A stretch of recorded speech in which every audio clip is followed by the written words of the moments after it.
Jemaat dipersilakan duduk kembali. Shalom. Ada sukacita, amin. Hari ini kita bersyukur Tuhan izinkan kita lagi beribadah, memuji Dia, memuliakan Dia. Tadi pagi kita dilayani oleh Bapak Pendeta Aliudin bin Zainul Abidin. Beliau asli dari Nangroh, Aceh, ya Aceh, Darussalam, dan beliau berjumpa dengan Tuhan.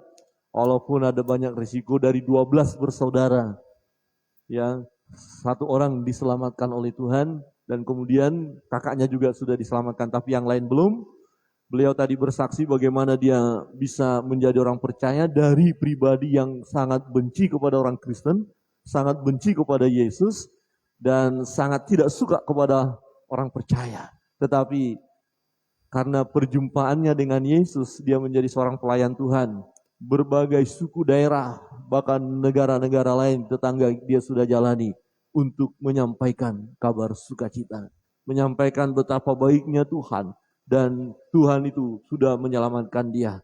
Tema kita, Allah menyelamatkan umat manusia, dan Dia adalah Immanuel. Saudara yang terkasih dalam Tuhan, di dalam Matius, ya, dalam Lukas, ya, lihat untuk kita, Lukas pasal 1 ayat 21. Firman Tuhan berbunyi demikian. Ia akan melahirkan anak laki-laki, dan engkau akan menamakan dia Yesus, karena dialah yang akan menyelamatkan umatnya dari dosa mereka. Hal itu terjadi supaya genaplah yang difirmankan Tuhan oleh Nabi. Sesungguhnya anak darah itu akan mengandung dan melahirkan seorang anak laki-laki, dan mereka akan menamakan dia Immanuel, yang berarti Allah menyertai kita. Saudara yang terkasih dalam Tuhan, kebenaran firman Allah ini sering kita baca, kita renungkan pada saat Natal. Ya, bagaimana Yesus dilahirkan oleh seorang perawan yang bernama Maria. Ya, di mana Allah menjadi manusia datang ke dunia, rela menderita bahkan mati di kayu salib. Untuk apa? Untuk menyelamatkan manusia yang sudah jatuh ke dalam dosa. Manusia yang sudah jatuh ke dalam dosa, dan ternyata semua manusia sudah jatuh ke dalam dosa dan telah kehilangan kemuliaan Allah. Upah dosa adalah maut. Berarti semua manusia sedang berjalan menuju neraka. Tadi beliau katakan neraka jahanam, udah neraka jahanam lagi katanya. Wih, ngeri kali itu. Ya, kita manusia setelah jatuh dalam dosa sedang berjalan menuju maut. Tetapi kasih Tuhan sungguh nyata. Ada banyak orang-orang yang tadinya tidak percaya kepada Tuhan, tidak mau tahu tentang Tuhan, tidak percaya kepada Yesus, bahkan menghujat nama Yesus, menganiaya orang percaya. Tetapi akhirnya berjumpa dengan Tuhan, mengakui dengan mulutnya bahwa Yesus Kristus adalah Tuhan dan Juru Selamanya secara pribadi, dibebaskan dari ikatan dosa. Saudara yang terkasih dalam Tuhan, kebenaran firman ini mengingatkan kita tidak hanya pada saat Natal, tapi tiap-tiap hari perlu kita diteguhkan lagi dengan kebenaran firman Tuhan. Bagaimana kehidupan kita, kita sebagai anak-anak Tuhan yang sudah percaya kepada Yesus, hendaklah kita bersukacita di dalam Dia, tetap berbahagia walaupun ada tantangan yang datang silih berganti. Karena masalah utama dalam hidup manusia telah Yesus selesaikan di dalam hidup kita. Masalah apa itu? Masalah dosa. Kebenaran firman Tuhan yang pertama yang perlu kita renungkan, Bapak Ibu Saudara yang terkasih dalam Tuhan. Yang pertama, Yesus adalah juru selamat umat manusia, yaitu bagi mereka yang percaya. Bagi mereka yang percaya. Ternyata kalau kita belajar agama-agama suku, ada banyak orang yang berjuang ingin berjumpa dengan Tuhan. Mereka tahu ada satu pribadi yang maha kuasa, yang luar biasa. Dan manusia membutuhkannya, tetapi mereka tidak menemukan. Walaupun mereka sudah berjuang untuk menemukan Sang Pencipta langit dan bumi itu. Maka timbullah agama-agama, kepercayaan-kepercayaan. Karena menurut mereka, menurut pribadi-pribadi yang mencari Tuhan itu, lahirlah ya kepercayaan-kepercayaan yang dibangun oleh manusia itu. Tetapi apakah kepercayaan yang dibangun oleh manusia itu dapat berjumpa dengan Allah? Apakah mereka bisa membebaskan diri mereka dari ikatan dosa? Ternyata tidak bisa. Kenapa? Karena keselamatan hanya ada di dalam Yesus. Amin. Ya, Yesus yang mengampuni segala dosa. Hanya Dia, tidak ada yang lain. Yohanes 14 ayat 6. Kata Yesus kepadanya, Akulah jalan dan kebenaran dan hidup. Tidak ada seorang pun yang datang kepada Bapa kalau tidak melalui aku. Dia yang dilahirkan itu. Ya, di mana Allah menjadi manusia supaya manusia dapat berjumpa dengan Dia dan Dia sendiri yang menyelesaikan dosa manusia itu sebelum Dia datang. Manusia secara dalam perjanjian lama, orang-orang Israel, orang Yahudi untuk menghadap Allah harus ada kurban, harus ada binatang yang tak bercacat celah, harus ada binatang yang dikorbankan, harus ada darah yang tertumpah, darah binatang. Tetapi persoalannya, yang mau ditebus itu, yang mau diselesaikan, tidak setimpal dengan binatang. Sebab kita manusia yang harus diselamatkan. Berarti harus adalah darah manusia yang kudus, yang suci, yang bisa menyelesaikan dosa manusia itu. Binatang dikorbankan untuk keselamatan tidak bisa. Tidak bisa. Tidak setimpal, tidak seimbang. Karena yang diselamatkan ini adalah manusia. Perlu manusia yang tak bercacat celah, yang tak bernoda. Harus dikorbankan. Dan memang Dia, Yesus Tuhan, datang. Rela menderita, bahkan mati di kayu salib itu. Saudara yang terkasih di dalam Tuhan. Kalau kita lihat tadi pembacaan kita di dalam Lukas pasal 1 itu, dikatakan bahwa ya, karena Dialah yang akan menyelamatkan umatnya dari dosa mereka. Dialah yang akan menyelamatkan umatnya. Jadi Dia yang menyelamatkan, Dia yang menyelesaikan. Itu sebabnya di kayu salib itu, ketika Dia disalibkan, Dia berkata, sudah selesai. Apa yang sudah selesai? Tugas untuk menyelamatkan manusia dari kehidupan yang berdosa, di mana upah dosa adalah maut. Tetapi siapa yang diselamatkan? Yaitu mereka yang percaya kepada Tuhan, yang percaya kepada Yesus. Di dalam Kisah Para Rasul 4 ayat 12 berkata begini. Dan keselamatan tidak ada di dalam siapapun juga selain di dalam Dia, yaitu dalam Yesus. Sebab di bawah kolong langit ini tidak ada nama lain yang diberikan kepada manusia yang olehnya kita dapat diselamatkan. Di dalam pembacaan kita, Lukas tadi dijelaskan, Dia beritahu, beri namanya Yesus. Beri namanya Yesus yang artinya adalah juru selamat. Ya. Ayat 21, Ia akan melahirkan anak laki-laki dan engkau akan menamakan Dia Yesus. Jelas sekali. Ya, waktu malaikat itu datang menjumpai Maria yang masih perawan itu. Dan dikatakan kamu akan mengandung. Padahal dia belum berjumpa dengan laki-laki. Belum ada hubungan seks. Tetapi malaikat itu berkata, Roh Kudus, ya, kau akan mengandung. Dan beri nama Yesus. Yang artinya juru selamat. Jadi Yesus ya lahir untuk menyelamatkan umatnya. Dan siapa yang diselamatkan, saudara yang terkasih dalam Tuhan? Mereka yang percaya, yang datang kepada Tuhan. Memang Tuhan yang memilih.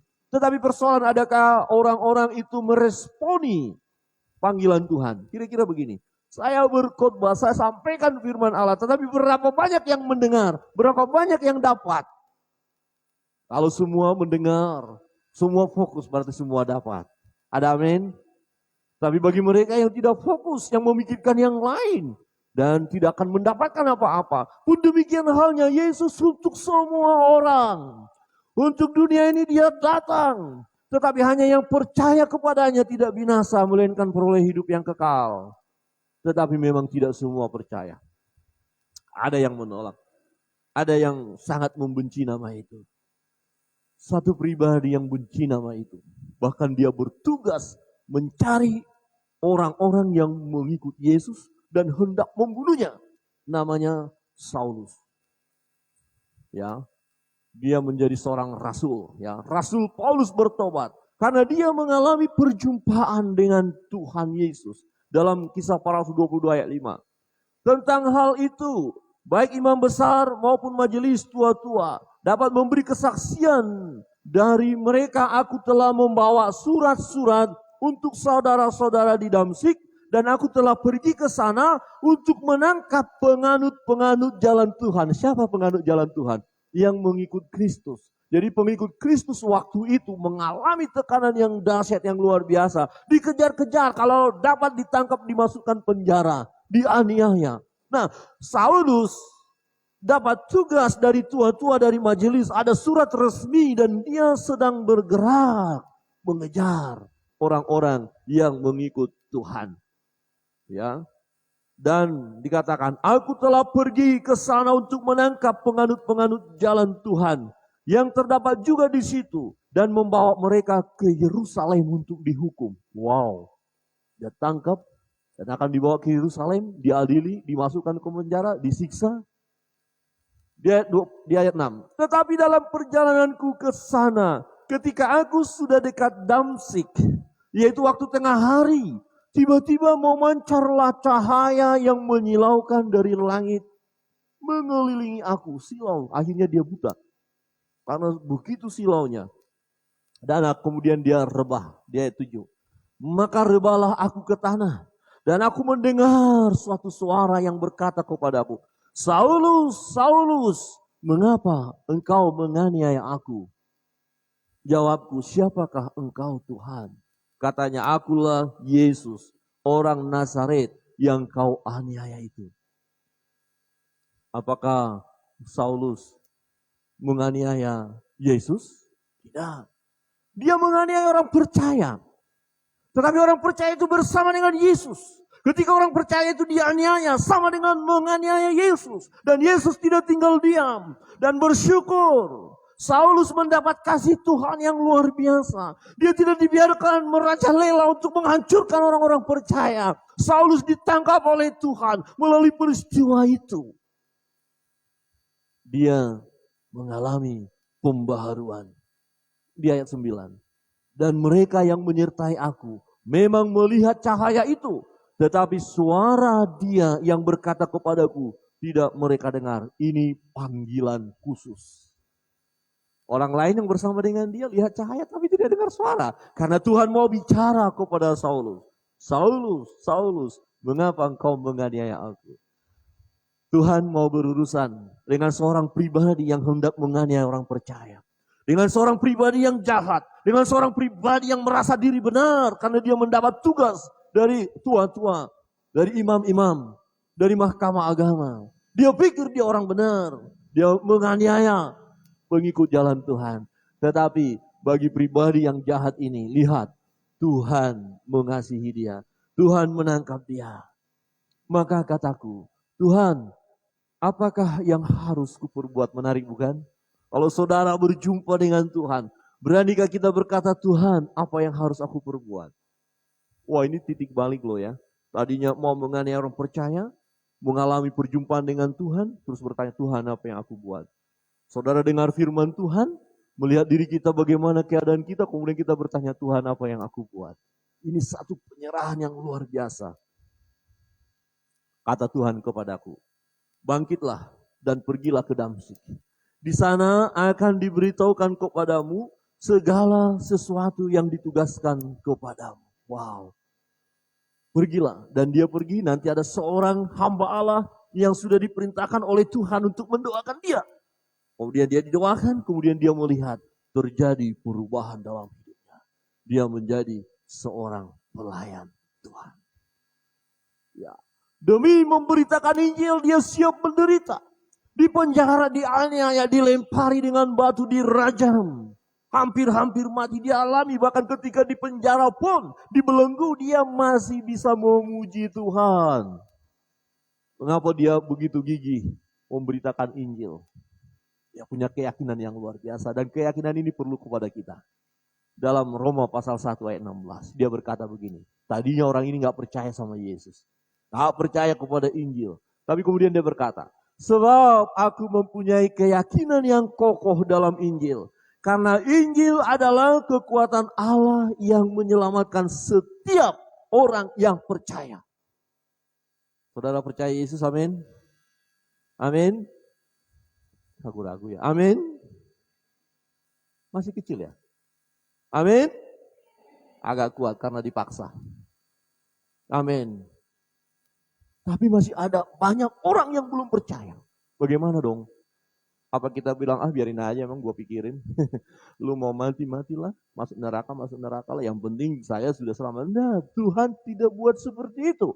Ketika Saulus berjumpa Yesus, dia bertobat menjadi pelayan Tuhan. Dia tahu arti Injil, kerajaan Allah, kekuatan Allah yang menyelamatkan. Dia tidak mau hanya dirinya saja yang selamat. Dia tidak mau dirinya saja yang selamat, itu sebabnya dia menjadi pelayan Tuhan. Memberitakan Injil sambil dia bekerja. Tukang tenda, dia pindah dari satu kota ke kota lain. Ketika dia ada di satu kota, dia beritakan firman, dia beritakan tentang Yesus. Luar biasa saudara yang terkasih dalam Tuhan. Banyak gereja-gereja bertumbuh dari pelayanannya. Dia rintis. Dan seluruh Asia mendengarkan. Luar biasa. Kalau saya renungkan ini sedikit keterbatasan kita atau kelemahan kita. Kita tidak menyadari, tidak begitu yakin. Injil adalah kekuatan Allah yang menyelamatkan. Kita hanya katakan percaya. Tetapi respon kita untuk memberitahukan kepada orang lain sangat-sangat minim. Sore hari ini Tuhan ingatkan kita. Kalau sungguh-sungguh kita percaya bahwa Injil adalah kekuatan Allah yang menyelamatkan. Yesus yang mengampuni segala dosa. Nama itu perlu disampaikan. Sebab setiap orang yang berseru di dalam nama Tuhan. Di dalam nama Yesus. Karena hanya di dalam Dia. Tidak ada nama lain di muka bumi ini. Yang olehnya kita bisa diselamatkan. Jadi hanya di dalam nama Yesus. Jadi orang yang berseru di dalam nama Yesus akan selamat. Tetapi bagaimana mereka berseru dalam nama Yesus? Nama itu gak pernah mereka dengar. Mengapa mereka tidak pernah dengar? Gak ada yang kasih tahu. Nah pertanyaannya di mana orang percaya? Kok gak kasih tahu ya? Kenapa diam saja? Oh takut Pak Pendeta. Nanti dibilang begini. Nanti dimusuhi. Nanti saya menderita. Wah itu bagian hidup kita. Kalaupun akhirnya kita menderita karena nama Tuhan. Itu sesuatu anugerah. Amin. Rasul Paulus menderita. Terus dia pergi ke berbagai daerah. Kita lihat bagaimana dia berjumpa Yesus. Yesus menjumpai dia. Tadi pendeta Al-Yudin bersaksi. Kok bisa dia jadi orang percaya? Karena dia berjumpa dengan seorang teman yang baru dia kenal juga itu. Orang Jawa. Anak Tuhan. Dia satu kos dengan itu, satu kamar. Jadi dia lihat orang ini kok berdoa. Kok orang ini nyanyi memuji Tuhan. Padahal dia sangat benci. Loh kok orang ini kasih tahu Yesus. Dan dia baik. Padahal Pak Pendeta ini tadi katakan aku benci orang Kristen. Kalau boleh tak bunuh-bunuh aja ini. Dia sudah benci sama orang Kristen karena dari kecil diajarkan kafir orang itu. Dia sangat benci. Tetapi karena melihat kawan itu, dia bilang baik sekali. Maka dia tambah sedih, kenapa saya harus benci orang ini padahal dia baik hanya gara-gara agamanya. Wah dia mulai bergumul. Nah kemudian temannya itu bernyanyi, anak muda bernyanyi. Dia bilang sih lagunya suaranya fals, tapi dia nyanyi. Tapi saudara perhatikan, suara fals, gitar entah kemanapun, kalau sudah Tuhan bekerja, dahsyat. Amin. Jadi temannya itu bernyanyi, padahal Pendeta Al-Yudin waktu itu ngolok-ngolok dia, apa ini kasihan orang ini akan masuk neraka. Tetapi melalui tindakan temannya, dia tidak, ayo Al-Yudin ke gereja, enggak. Ayo baca Alkitab, enggak. Ya ketika dia temannya baca Alkitab, dia baca Al-Qurannya juga. Waktu ini berdoa, dia sembahyang juga. Ya, saling adu-adu lah begitu kira-kira. Tetapi karena teman ini baik katanya, dia lihat ada sesuatu yang berbeda. Dan waktu teman ini memuji Tuhan, Roh Kudus bekerja melawat Pak Aliudin. Waktu itu dia masih anak muda. Ya, melawat. Dan di situ dia menangis, Roh Kudus bekerja, diinsapkan dia tentang dosa-dosanya. Tadi bersaksi beliau, dia semua dosa-dosanya tampak dan dia tidak bisa bagaimana cara menyelesaikannya.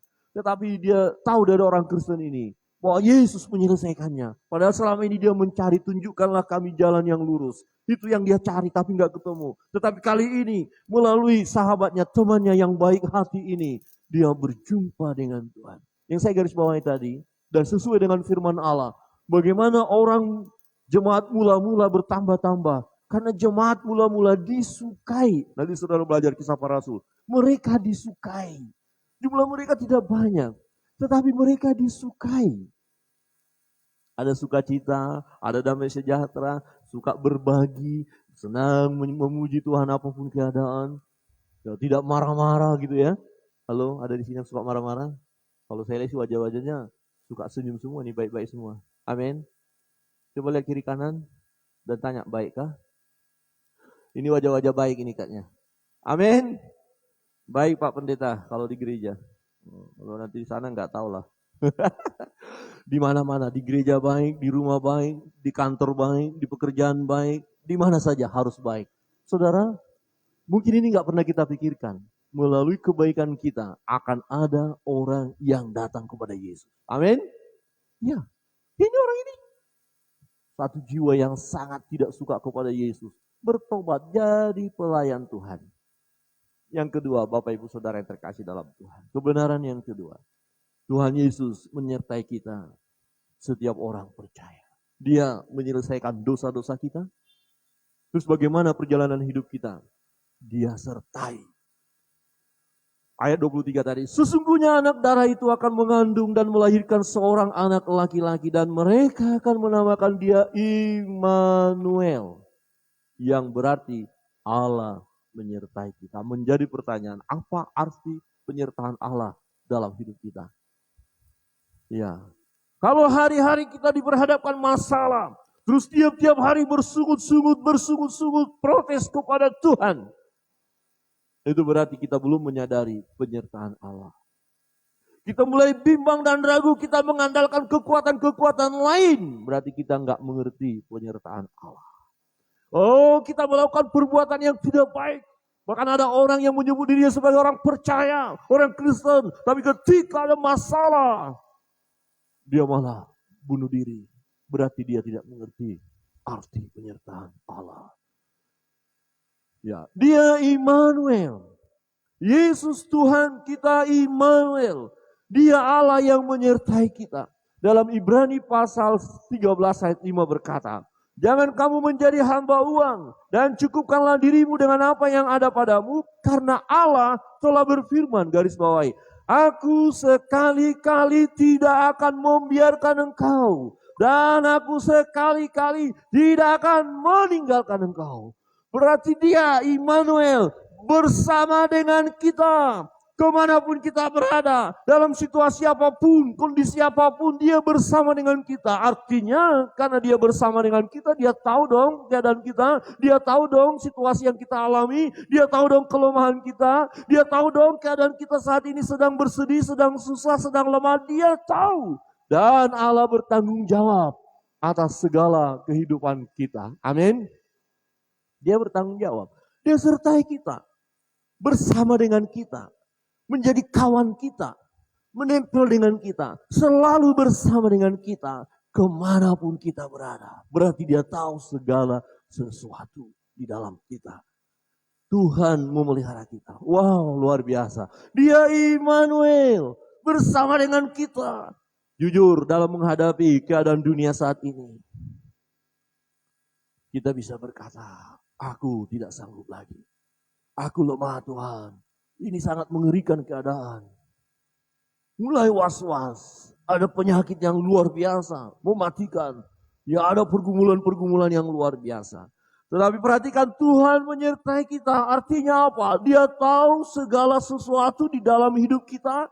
Dia tahu juga batas-batas kekuatan kita dalam menghadapi berbagai persoalan. Dan dia tidak akan mengizinkan beban hidup ini melebihi kemampuan kita untuk menanggungnya. Amin.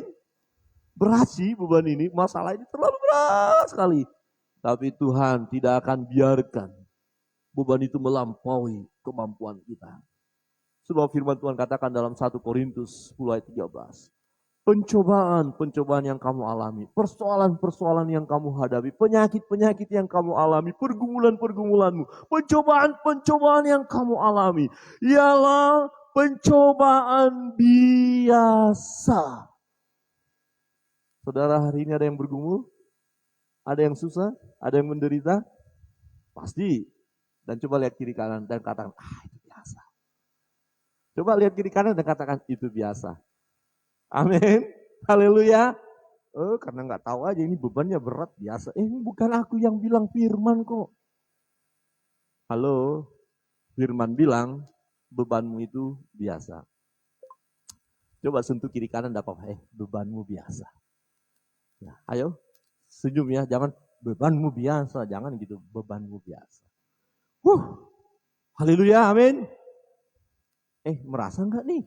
Enggak berat kok Pak Pendeta, susah. Enggak, lihat firman.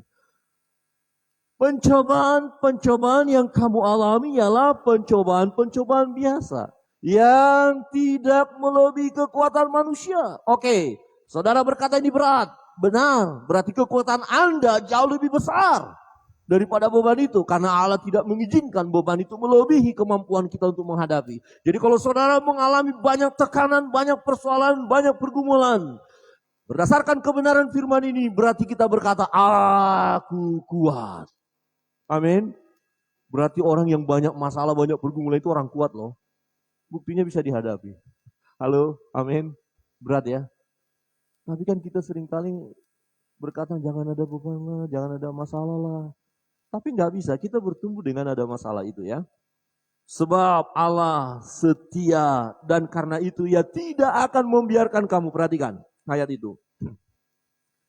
Ya, dikatakan karena, ya, sebab Allah setia dan karena itu ia tidak akan membiarkan kamu dicobai melampaui kekuatanmu. Pada waktu kamu dicobai, ia akan memberikan kepadamu jalan keluar sehingga kamu dapat menanggungnya. Coba saudara berkata hari ini dalam diri saudara. Saya nggak tahu beban pergumulan saudara.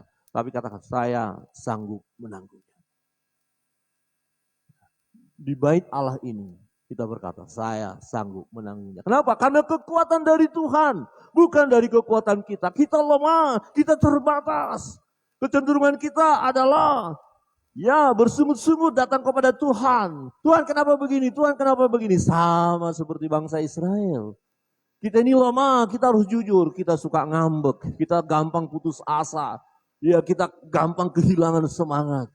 Tetapi kalau kita datang kepada Tuhan, mengerti arti Tuhan menyertai kita, Allah beserta kita, Immanuel, Dia lihat kita, Dia tahu keadaan kita, Dia tahu juga berapa besar pergumulan yang ada dan berapa besar kekuatan kita.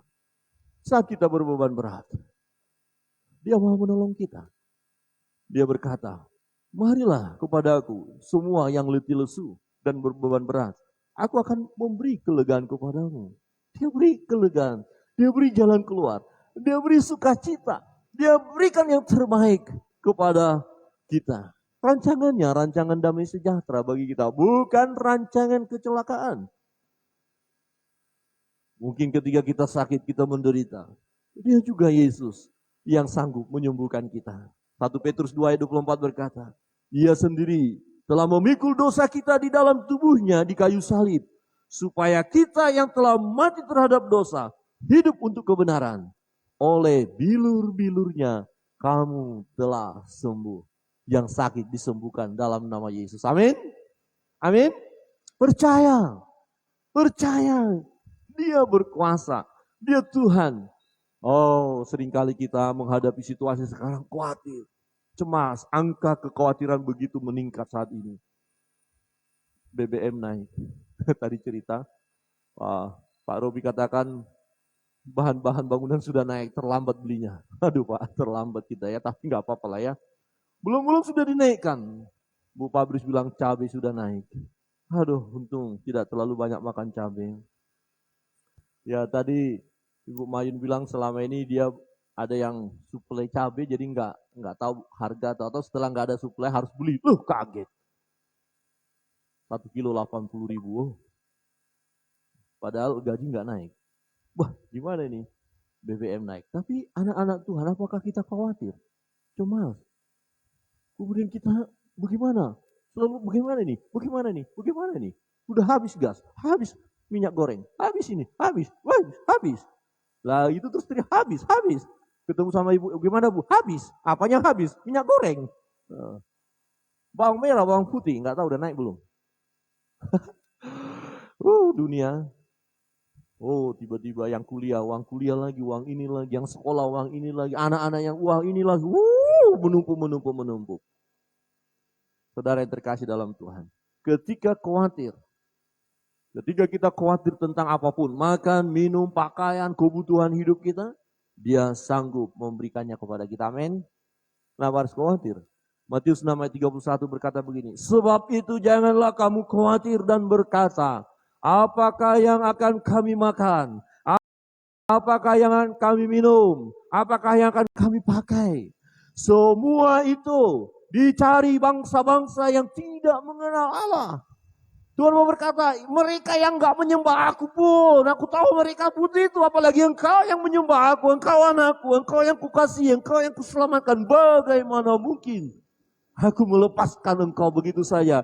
Aku menyertai kamu. Aku tahu makan apa hari ini, minum apa hari ini, apa yang mau dipakai, aku tahu. Engkau tidak punya, aku tahu untuk memberikannya.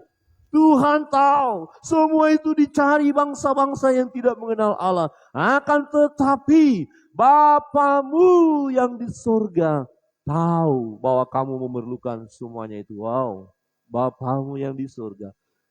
Immanuel, yang bersama dengan kita, Yesus yang menyertai kita, Bapa kita yang di surga tahu kita butuh itu. Terus kalau tahu dia butuh kita apa? Oh, kita butuh dia. Oh, kita butuh ini. Oh, kita butuh itu. Oke, terus dia tahu juga. Oh, dia tahu. Terus gimana? Dia akan berikan. Enggak mungkin dia hanya lihat-lihat saja. Itu kan sebabnya tadi kata, mari datang. Ayo, mau minta apa? Mintalah kepada Bapa di dalam namaku, kata Yesus, engkau akan mendapatkannya. Jadi persoalan di kita, jangan khawatir. Maka ayat berikutnya dibilang, carilah dahulu kerajaan Allah dan kebenarannya. Semua itu akan ditambahkan kepadamu. Saudara yang terkasih dalam Tuhan, sungguh kita bersyukur. Jangan khawatir, jangan cemas apapun yang terjadi. Karena Tuhan menyertai kita. Penyertaan Tuhan Yesus dalam hidup kita sungguh sempurna. Di dalam Dia kita memperoleh kehidupan, baik masa kini maupun masa yang akan datang. Perjalanan hidup hari-hari ini Tuhan bertanggung jawab. Oh, kalau kita mati, kehidupan yang akan datang diberi kehidupan. Mati pasti masuk surga. Yesus menyucikan kita dari segala dosa dan kesalahan kita melalui darahnya yang kudus yang tertumpah di kayu salib itu. Setiap kita yang percaya kepadanya, dosa-dosa kita telah diselesaikan. Amin. Soalan dosa sudah diselesaikan, amin. Tapi kan kita kadang-kadang masih lakukan dosa ya. Terus gimana dong? Apabila kita mengakui segala dosa dan kesalahan kita yang setia dan adil, dan akan menyucikan kita dari segala dosa dan kesalahan itu. Berarti tindakan kita sekarang, jangan ragukan kematian Yesus di kayu salib. Tetapi ketika kita berdosa, disadarkan oleh Roh Kudus, kamu tadi kata-katamu tidak benar, pikiranmu tidak benar, perbuatanmu tidak benar. Kita berbicara kepada Tuhan, ampuni saya Tuhan. Maka Dia sucikan, kuduskan kita. Saudara yang terkasih dalam Tuhan, penyertaan Tuhan Yesus dalam hidup kita sungguh sempurna. Di dalam Dia kita memperoleh kehidupan, baik masa kini maupun masa yang akan datang. Yesus menyertai kita setiap saat. Dia tidak pernah meninggalkan kita. Dia memperhatikan seluruh kehidupan kita. Dia memberi yang terbaik bagi kita. Dia menolong kita di saat kita lemah dan susah. Dia menghibur kita. Dia selalu ada bagi kita. Amin. Sekarang kita bangkit berdiri. Kita datang kepada Tuhan. pada malam hari ini kita bersyukur. Kebenaran firman Tuhan mengingatkan kita sebagai pribadi-pribadi yang tentu bersuka cita karena dosa-dosa kita diampuni oleh Tuhan. Di kayu salib itu diselesaikan. Ketika kita datang kepadanya, percaya kepada Dia, sebesar apapun kesalahan itu, seberapa besar pun dosa kita, disucikan, dikuduskannya kita. Jangan ada yang ragu-ragu tentang itu.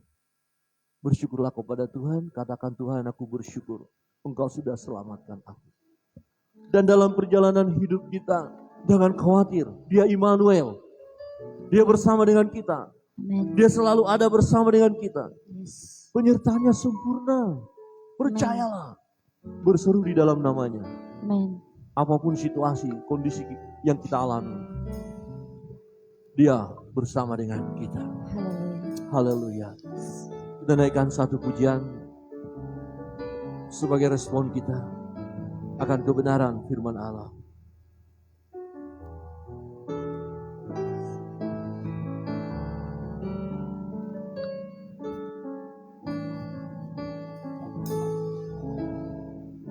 Jalanmu tak terselami Haleluya. oleh setiap hati kami, namun satu hal yang percaya, ada rencana yang indah. Kami percaya Tuhan. Haleluya. Tiada terduga kasih-Mu